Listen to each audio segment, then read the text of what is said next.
अस्सलाम वालेकुम दोस्तों, जे सिंध जे लतीफ़ जे सिंधी ॿोली हक़ मौजूद मां आहियां तव्हांजो पंहिंजो बाज़ुल्फ़कार अली चांडियो। ॻाल्हि ॿोल करियूं था पिया त कल्ह सिंध यूनिवर्सिटी जे शागिर्दनि जेको आहे सो एहतिजाज कयो त सिंधु दरिया मां जेको आहे सो 6 केनाल गैर क़ानूनी न कढिया वञनि, छो त सिंधु दरिया सिंध जे जियापे जो वाहिद ज़रियो आहे। जंहिं ते जेको आहे सो SSP जामशोरो, DSP सेवण ऐं SHO जेको आहे सो का कई ऐं 15 खां वधीक जेका शागिर्द ज़ख़्मी थिया ऐं अलाए केतिरा जेका गिरफ़्तार थिया। शर्म जहिड़ी ॻाल्हि आहे त उहे बि सिंधी आहिनि, उन्हनि जो बि जेको आहे सो जियापे जो ज़रियो जेको आहे सो इहो ई सिंधु दरिया आहे।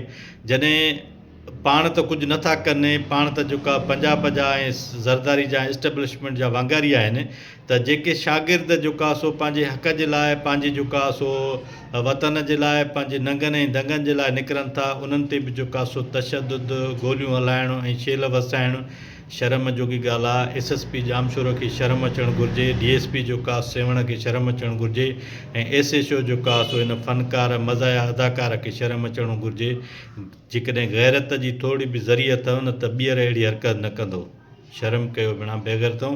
तव्हां पाण त कुझु नथा कयो, पर जेको ॿाहिरि निकिरे थो उनखे बि जेका रोकियो था त तव्हां जेका सो पंहिंजी धरती ऐं वसीलनि जी जेका सो वारसी न कयो।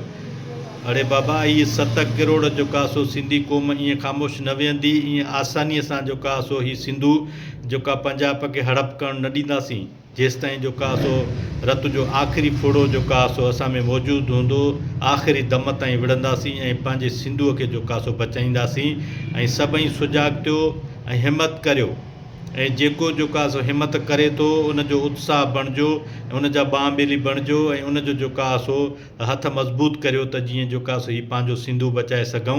बाक़ी जेका सो हीअ ज़रदारी लीग जेका आहे, इहो गदारनि जो टोलो आहे। इहे चाहिनि था त जेका सो असांजा सभु वसीला जेके आहिनि उहे धारियां खणी वञनि ऐं हिन धरतीअ ते धारियां क़ाबिज़ थियनि। ऐं पंजाब जी नियत ख़राबु आहे, उहो सिंध ते जेका सो कब्ज़ो करणु चाहे थो। असां ईअं करणु न ॾींदासीं जेसिताईं सिंध जा हिलाली पुट ज़िंदा आहिनि। ऐं इंशाअल्लाह जेका सो पंहिंजे वतन जी ऐं पंहिंजे नंगनि ऐं दंगनि जी वारसी कंदा रहंदा।